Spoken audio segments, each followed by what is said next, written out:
Nigeria's intra-Africa trade surged 195% year-on-year in the second quarter of 2024, driven by increased market access under the African Continental Free Trade Area. Now, the National Bureau of Statistics reports revealed that Nigeria's intra-African trade rose to 2.911 trillion naira in quarter 2 2024, compared to 985.17 billion naira in the same period last year. Although still a small portion of the nation's total trade, Nigeria's intra-Africa trade increased from 7.73% of total trade in quarter 2 2023 to 9.13% in quarter 2 2024. So you can see the difference there when total foreign trade stood at 31.9 trillion naira. Now, on the quarter-on-quarter basis, intra-Africa trade rose 10.3% from 2.639 trillion naira in quarter 1 2024. To help us understand this better, Mercy Okon, senior analyst at Parthian Partners, joins me. Thank you so much, Mercy, for joining us. Thank you for having me. All right, so what factors under the AfCFTA would you say contributed to the 195% year-on-year increase in Nigeria's intra-Africa trade for quarter 2 2024? I mean, this is as a result of the improved market access that we had under the framework. I mean, this has helped facilitated a higher import and exports between Nigeria and other African nations.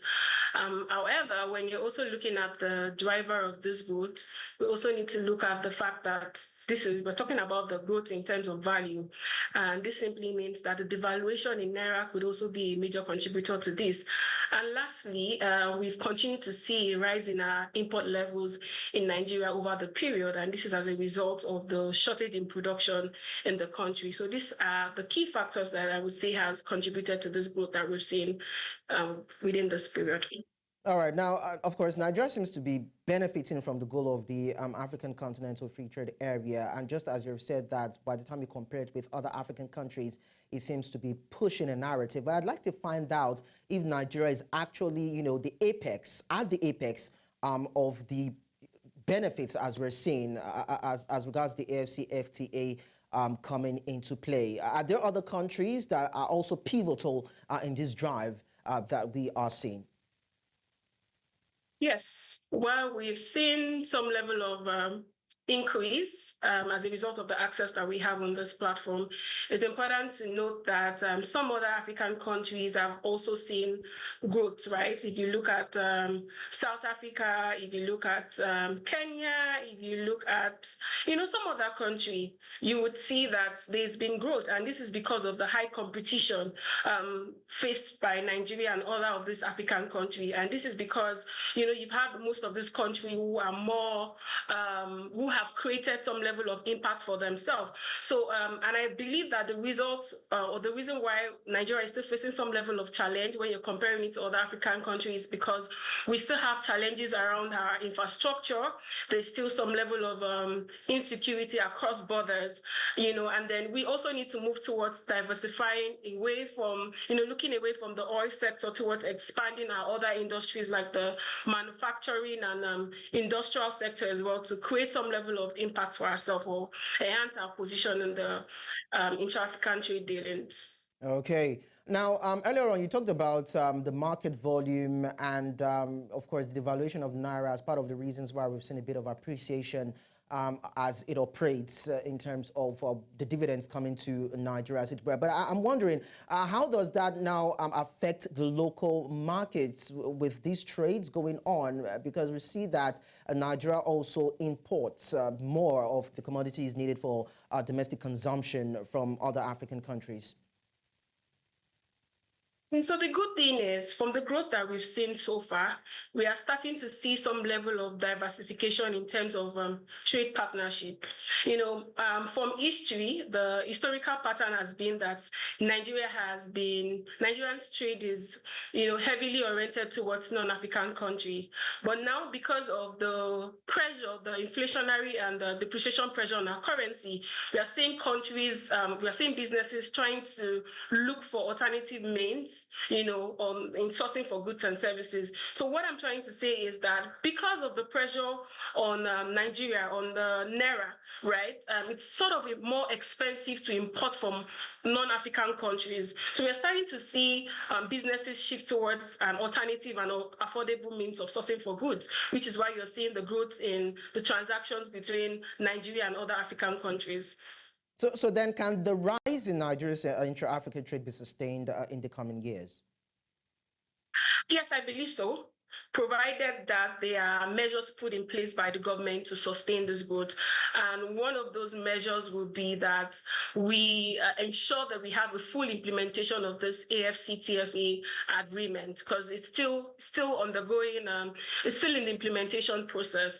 And secondly, the government will need to work on investing in the infrastructure of Nigeria. I mean, if you look at the countries operating under this African Continental Free Trade Area framework, you would see that if you look at the eastern countries, the East African nation, they seem to have a good transportation system, and that's because they've gotten it right to an extent in terms of infrastructure. So these are one key things that the country will need to look at. And another thing is we need to work on the issue of addressing our shortage in production. And this is because of the insecurity issue going on in the country. So, I mean, the government would have to look into that sector, see how to address the insecurity problem so that we can, be able to meet or increase our level of production so as to reduce the level of importation in Nigeria. Okay, so let's do a comparison. I know you mentioned it in passing, but then we still need to do a comparison between the overall trade of foreign goods with Nigeria and, the goods that Nigeria gets, or transacts with other African countries. Which one would you say is more cost efficient? And when you look at the standard, which one would you say meets the needs or the standard of the African markets? So when you are looking at the dealings in terms of the commodities that we have and that we're exporting to most of this country, you need to understand, or we need to know that most of the commodities that we have in Nigeria, this African countries also have them as well. So what commodities do we have at the moment, and what demands do we have? What countries are demanding these commodities from us, right? And let's not forget that when you're looking at our dealings with other African countries, let's not forget that these African countries are still developing, right? So there's the issue of limited industrial capacity within Africa. So these are sort of impacted on the level, that you see when you're comparing Nigerian's trade to the overall foreign trade as well. And I mean, if you go to the National Bureau of Statistics platform and you check our foreign trade transaction, when you look at the top 10 countries that we import from, you see that it's still largely dominated by these non-African countries. So while we are still trying to, diversify away from heavily depending on imports from the non-African regions, the trade pattern is still in line, meaning that we are still sort of dependent on these countries for our production or for our commodities. So then how long will it take for the African markets to be at par with what obtains with the non-African markets? Are there any signs that are showing that we're catching up in that regards? I mean, from the growth that we saw lately, I would say that we're seeing some level of improvement here, but this is majorly going to be dependent on how much work the government continues to put in place to ensure that we're able to enhance our position in this space, right? And like I said earlier, that for us to address this issue, the government would really need to, invest more in its infrastructure and ensure that the issue with non-barrier tariffs, such as, sometimes you go to the port and you have businesses who are having issues exporting or even importing their goods because of difficult regulations regarding documents, paperwork, or the cost they have to incur in terms of paying for some duties or tariff. Even though the AfCFTA, agreement had come into place to address this issue, it's still something that is still ongoing, and the government will really need to look into that for us to, be able to advance in terms of our inter-African trade dealings. Okay. Now, let me just intimate you with this. The African Development Bank President, Akinwumi Adesina, yesterday in a side event at the ongoing UNGA 79 Summit said intra-Africa trade is still small. despite its huge potential, and there is a need to make it competitive locally and globally. I'd like to find out if you would align your thoughts with this. You have said that the potentials are there for growth, but then when you look at the size, as it were, and the operations, most especially the size of the operation, it seems not to be as encouraging as one would have expected. But then I'd like to get your thoughts on what he said. Yeah, I mean, I agree with him, but like I said, in order for us to improve on this growth level, we need to move away from our dependency in the non-African nations. Okay, so then for me, what specific role would you say that petroleum oils, other minerals like, that Nigeria has, how would you describe it in terms of the export growth to the African countries?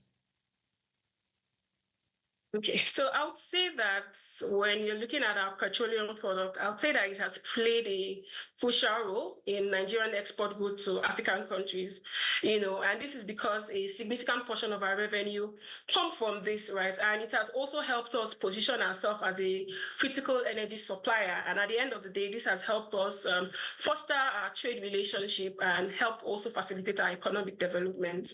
So yes, I would say it plays a very crucial role.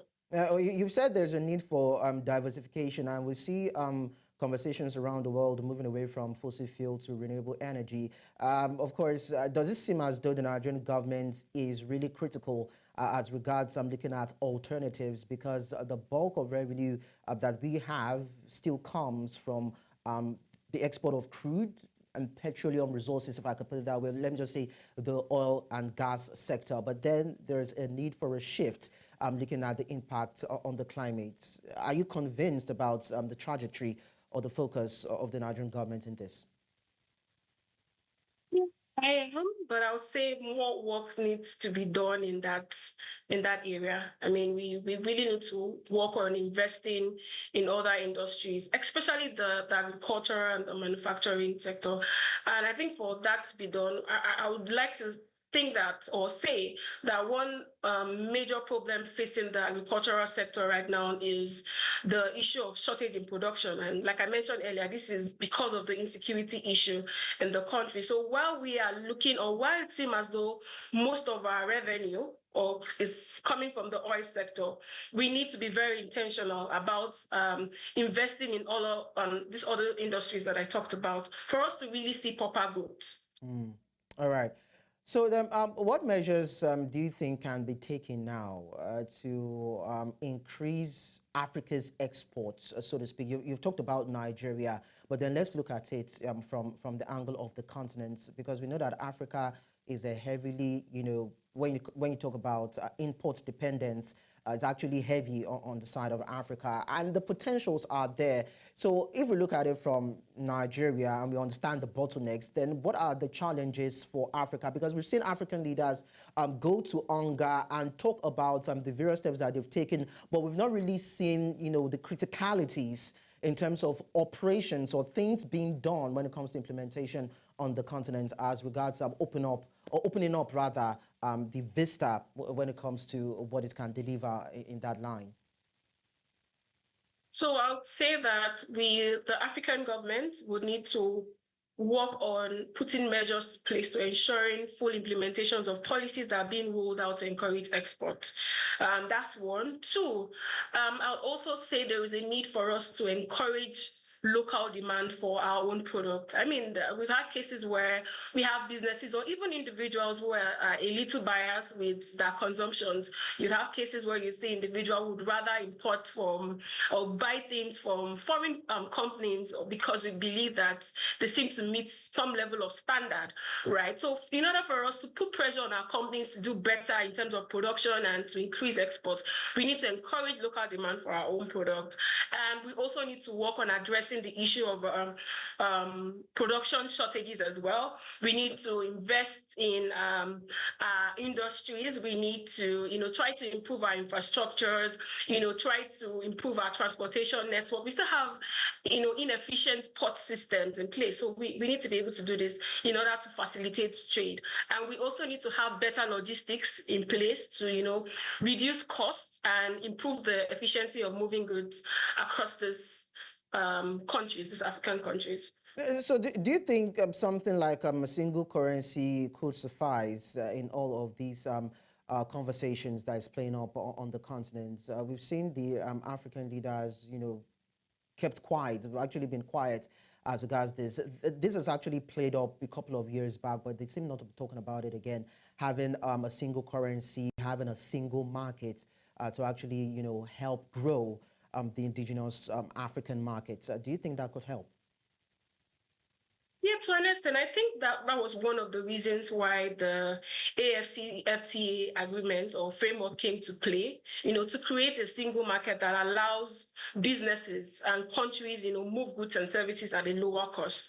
I mean, if we continue to see proper awareness in the light of this framework and, more measures put in place to ensure the efficiency of this framework, I believe that this would help. All right, thank you so much. I'm Mercy Okon, Senior Analyst at Parthian Partners. It was nice talking to you. Thank you. Thank you very much for having me.